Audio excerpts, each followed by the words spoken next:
problema niya. Hindi nag-charge ang kanyang battery. Chinek up natin ang kanyang rectifier, ayos lang din doon. Meron siyang positive na supply. Yung problema natin dito guys, gumagana siya lahat. Ayan. Ito may mga ano siya, may mga reading siya. Ayos, napakaganda.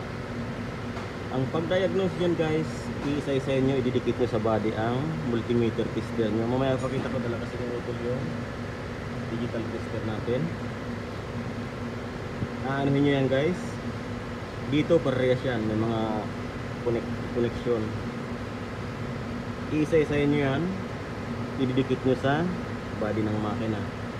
Pag yan ay gumana, ibig sabihin grounded. Iisa-isa nyo yan guys. Dapat nyan, wala siyang function sa kanyang body, sa kanyang black or negative ng makina. Ayan. Ngayon ipapatanggal natin sa ating kasama Pakistani. Ito guys, ang pagtatanggal nito, pakanan, hindi siya paganyan. Kung paganyan, pahigpit niya, kanan ang pakaliwa, pakanan ang open. Okay, hindi siya kagaya ng mga ordinary tornilyo. Yan, tuloy natin guys mamaya. Baklas natin si Ali Pakistani. Tanggalin natin si Ali Boy, not Alibay.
Alibay, open it. Alibay. Yalla. Okay. Show me. Yan guys, ang kanyang problema. Nakita nyo? Ubos. Ubos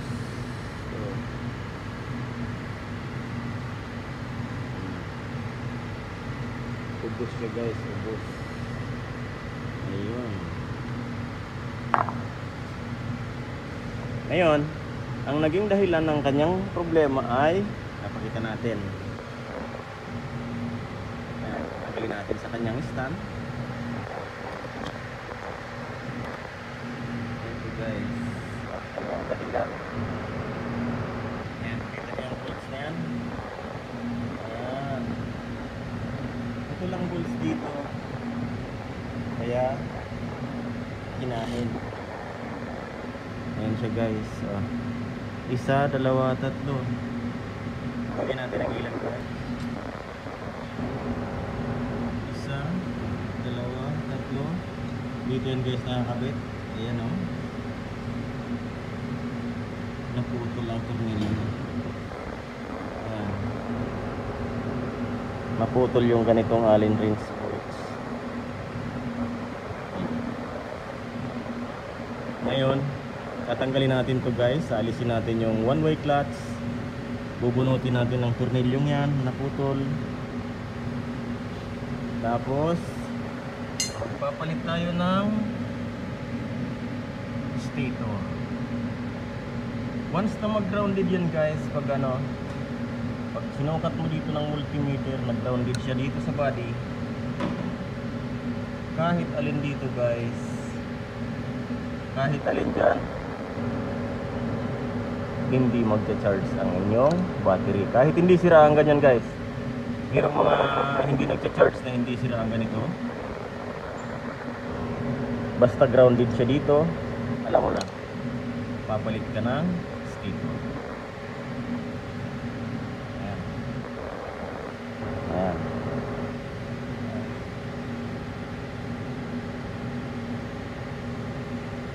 Kahit hindi ko na pala ipakita sa inyo yung sukat ng digital tester kasi ito ang problema. Alam na. Yun. Dahilan guys, kaya hindi nagcha-charge ang battery ng jet ski.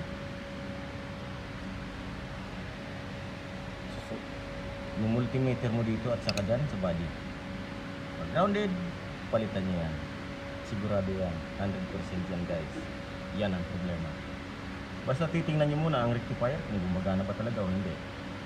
Pag gumagana, check nyo to kahit alin dito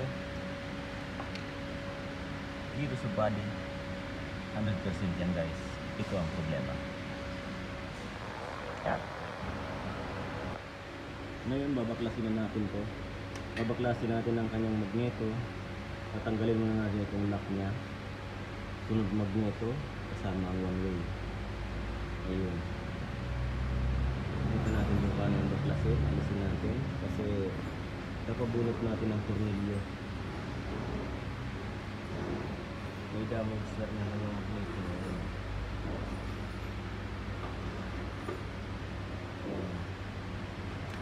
Pud na rin siya. Makina yun ito guys. Ito guys, ang pagtatanggal nito.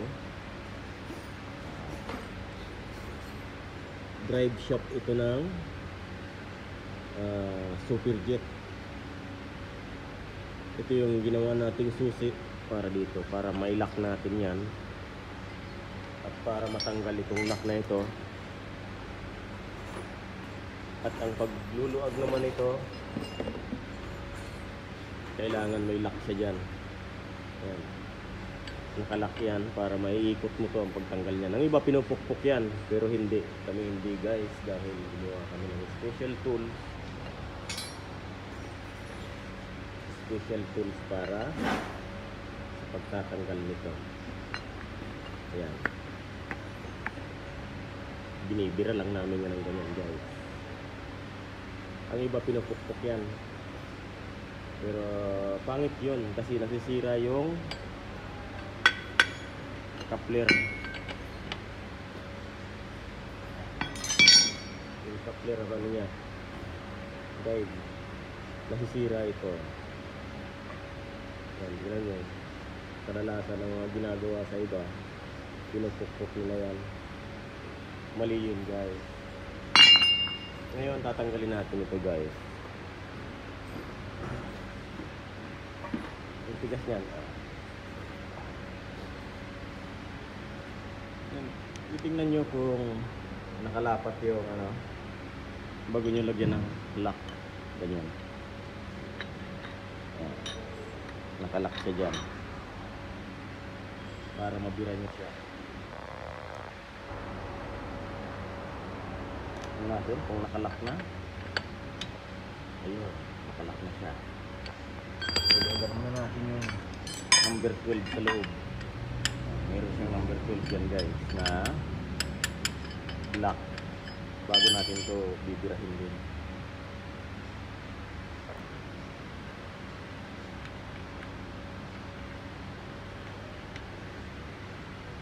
Dapat ito.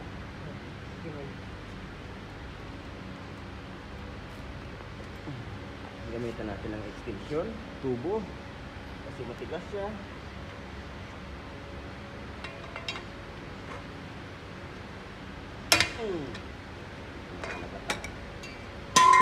Nagatak ang tigas. Ayan.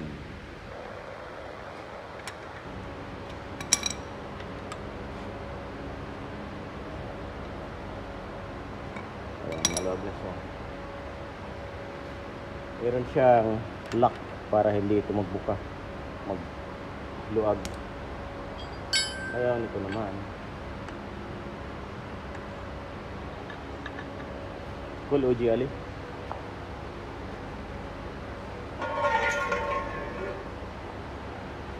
Ito naman guys, talagang pwersahan ito. Dahil sobrang tigas niya. Kailangan niya na itubo. Itubo. Ito lagi. Tabahan mo yung tatlo.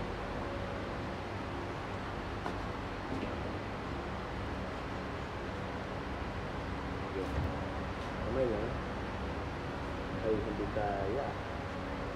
Kung patagilin din natin, may oil yan. Tapon ng oil. May oil yan. Oil. Do not remove the oil. Oil. Ilagyan natin ng lock dahil sobrang tigas ang pagbibira. Hindi, ito may allen key naman ang nakalagay dyan. Allen key. Hawakan niya. Kamay nga, kamay. Ingat, ingat. Dahil sobrang tigas ito. Ayun! Madadapa pa tayo. Ay, nako.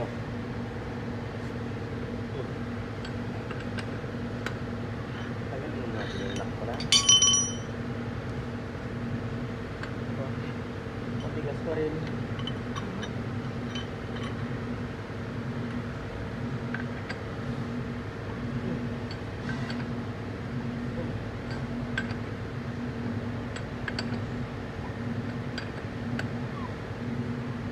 Tigas.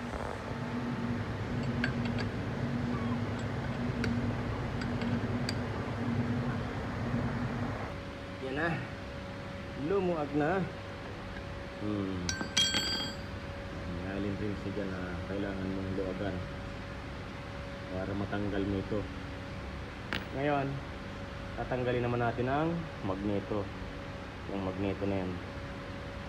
Gumawa lang tayo ng tools para dyan. Sandali lang. Yan, gumawa tayo ng special tools nito. Matagal na ito, nasa 12 years na rin ito na ginagamit ko. Simula ng pagpunta ko dito, nagpagawa ako ng mga tools para sa pagtanggal niyan. Yung maliliit at saka yung sa ibang jet ski. Haba pa, naka-adjust pa. So yung kanyang cooler, ganito yung ginawa natin sa machine shop.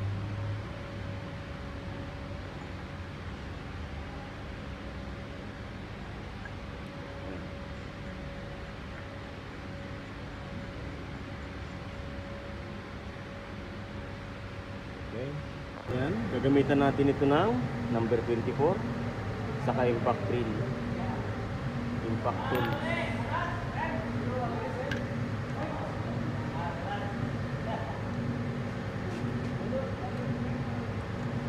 Gamitin natin yan. Ayun.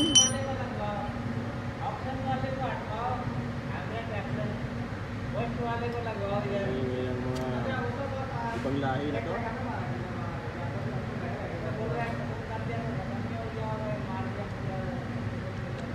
Ang lakas ng busis. Yan. Yan guys ha, tingnan nyo.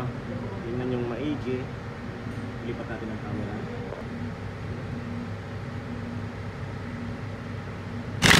Ayan.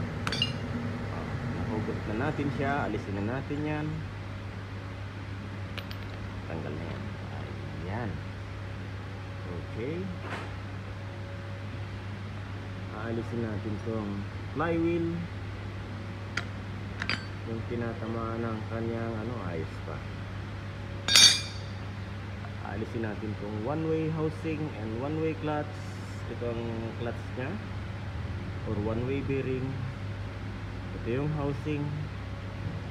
At ito rin yung magneto. Papalitan natin ito guys ng magneto buo. Dahil ayan na, may damage na yan. Pag kinabit pa natin yan, masisira lang din ang bagong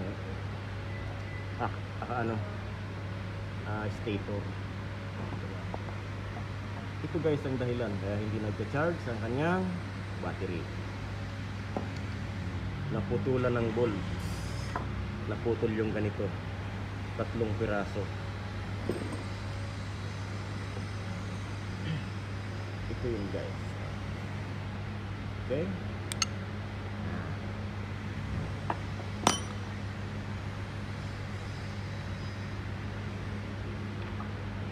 Ayan.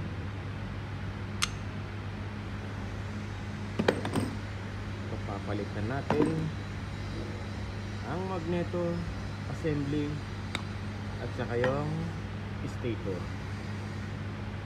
Yan guys, hanggang dito lang ating video. Maraming salamat sa panonood.